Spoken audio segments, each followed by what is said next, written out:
చూసుకోవచ్చు గిరిగంత గ్రామం అంతా తిరిగి ఇప్పుడే గుడి దగ్గరికి అయితే వచ్చింది. అమ్మవారిని అయితే కొలువు చేశారు. వాన అయితే స్టార్ట్ అయ్యింది.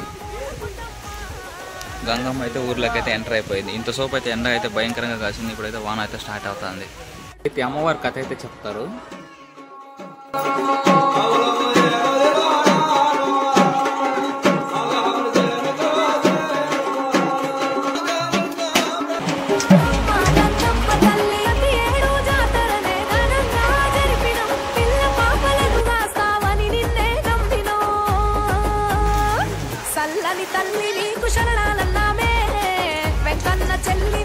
వాన అయితే పడుతూనే ఉంది, కానీ గంగమ్మ కథ అయితే మాత్రం నిలపలేదు, చెప్తూనే ఉన్నారు.